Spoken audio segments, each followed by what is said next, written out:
Ito naman si Infinity TV Channel. Ayan, ipapatuloy natin talakayin ang isang vlogger na nagmumura at sobrang tapang nagtatago naman sa kanyang face mask. Nagtapang-tapangan pero may takot din sa loob. Ay, iwan ko sa iyo. Ayan, lahat ng mga pagbibintang mo, lahat ng mga paghaka-haka mo, lahat na, ibatunin mo sa mga Duterte na wala ka namang basiyan. Diyos mio. At hindi ka natakot sa gaba or karma, kasi ang gaba, karma yun. Ayun ko sa'yo, Epifanio Labrador. Ang apelyido mo, Labrador pa naman, ha? Ayan. Kano-ano mo si San Isidro Labrador. Malapit niyang pista niya. Ngayong May. Kaya ito ang nangyayari sa kanya. Imbis na maging mabait ka, iwan ko. Naging vlogger ka pero ang baba mo sobra pa kay Tatay Digong. Siguro nainggit ka kay Tatay Digong kasi si Tatay Digong nagmumura pero nilagay naman niya sa tama. Ayan. Tapos maraming nag-idol sa kanya pero ikaw, gaya-gaya putumaya.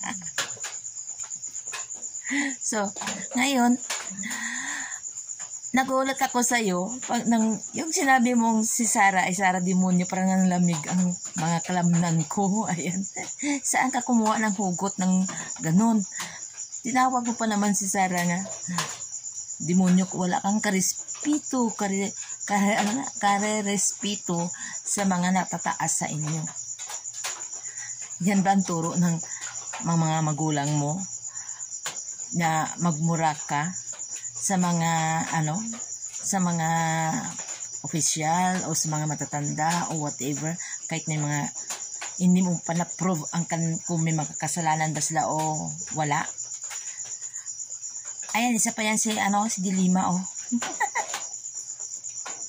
kasi lunggo pa din, hikaya niya ang kadamuon sang iglesia ni Cristo. Ayan, minority pa lang daw yun. Kasi magkikontest sila at mag-conduct din sila ng rally. Pero ano nangyari? Ayan, nakita ko ang rally nila. Sila pa rin yun. Pinasikat nila, mas marami daw kuno ang Katoliko sa iglesia. Ano ngayon kung marami ang Katoliko sa iglesia? Sasama ba ang Katoliko sa inyo? Kasi ang Katoliko hindi yun na-organize ng pare. Nga kung anong gusto sang pare, yun ang masusunod. Ang Katoliko parang may demokrasya yun. Kung saan siya, doon siya. Ayun. Hindi katulad ng Iglesia ni Cristo, organize yun sila. Anong sinasabi ng leader ko? Sumama ako sa rally ng iglesia. Ayan. Nakala nyo. Diba?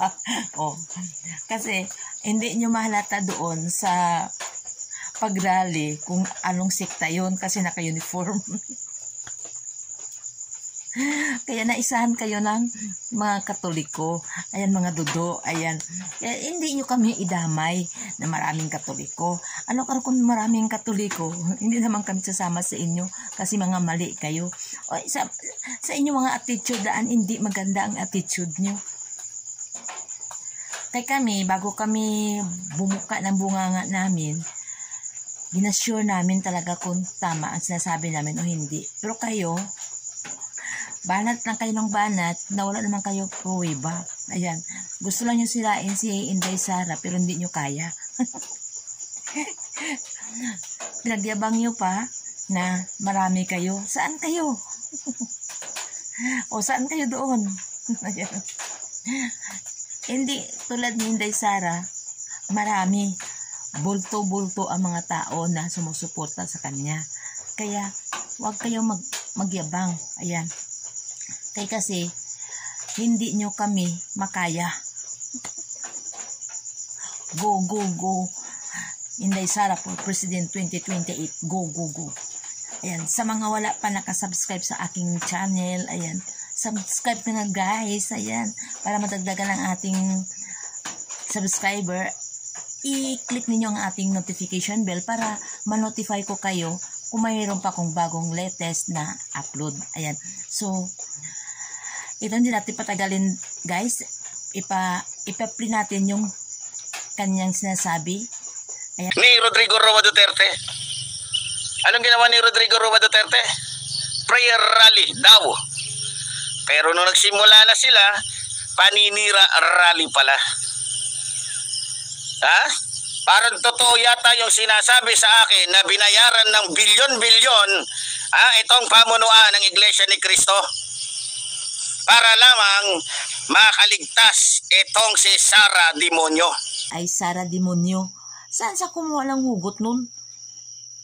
Paano mo na-declare na Sara Demonyo siya? Anong kinuha niya sa'yo? Ikaw, ano ka lang ba? Bira ka ng bira, hindi mo niisip kung anong binibira mo. Ayan. Yan ang pinagyabang mo. Tapang-tapangan ka. Ang mukha mo, tinatago mo naman, katakot ka. Takot ka sa tingin, no? Tapos, dinamay mo pa si Tatay Digong, sinabi mo pa na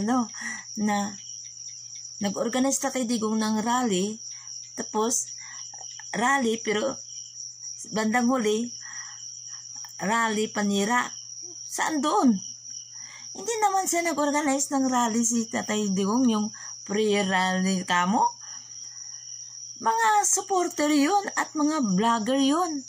Hello? Ano ka? Saan ka kumuha ng hugot nun? Lahat yan ginawa mo, yung mga panalita mo doon sa vlog mo, puro lang haka-haka, duda, wala ka naman basihan. Mahihiya ka sa sarili mo.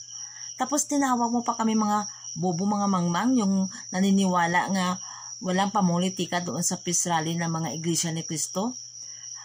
Wala man talaga yun kung matalino ka, kung open-minded ka, kung hindi ka one-sided. Nilatag lang doon ni Marcolita na ang ginawa ng Quadcom sa ating mahal na Vice President ay mali.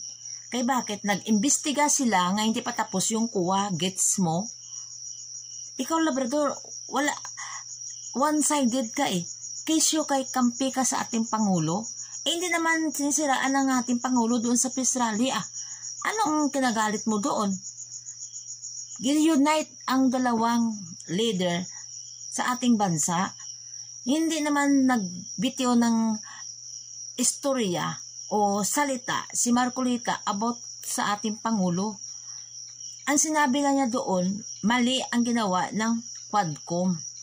Lalo na pag-judge na sa kay BP Sara, ikaw gusto mo mag-judge.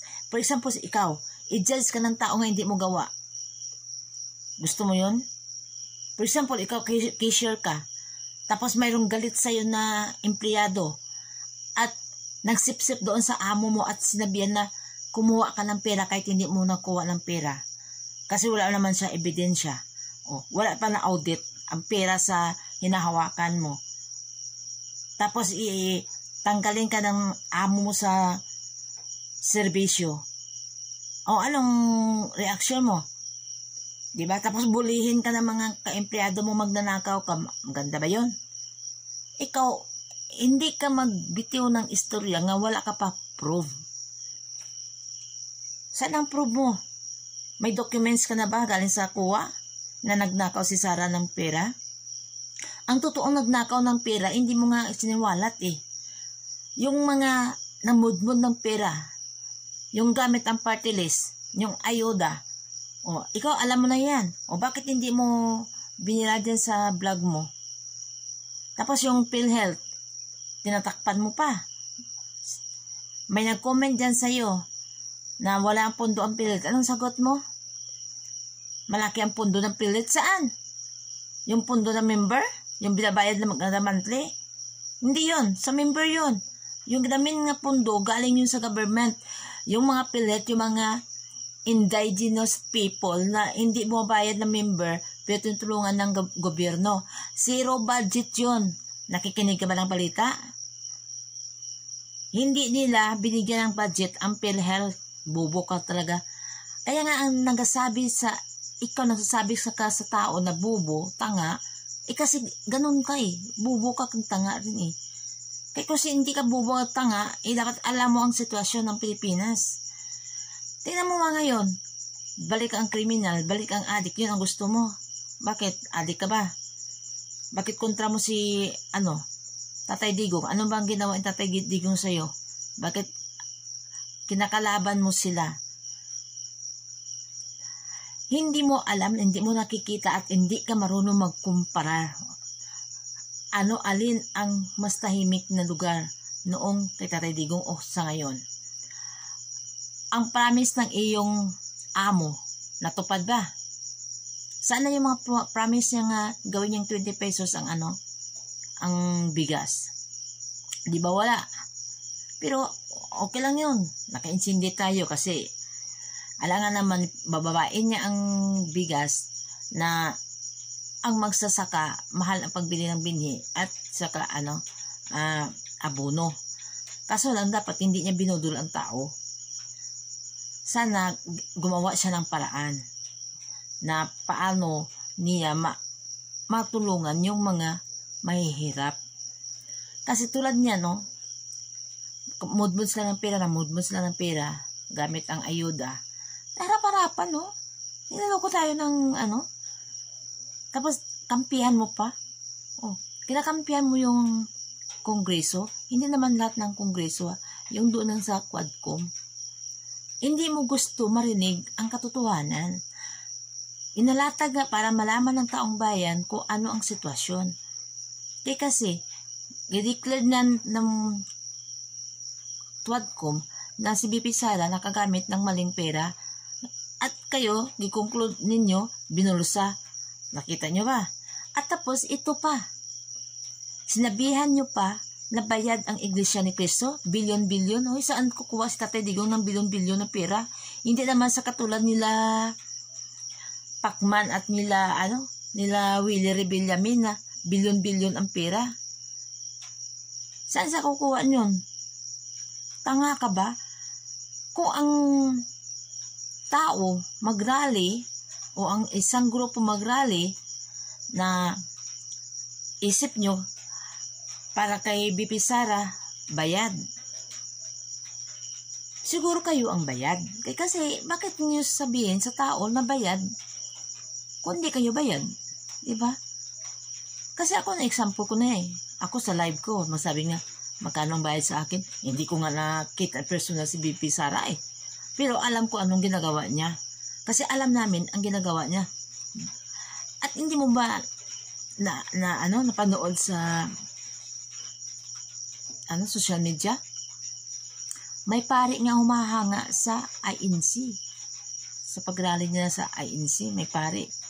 At mayroon ding obispo na gusto babalik ang mga Duterte.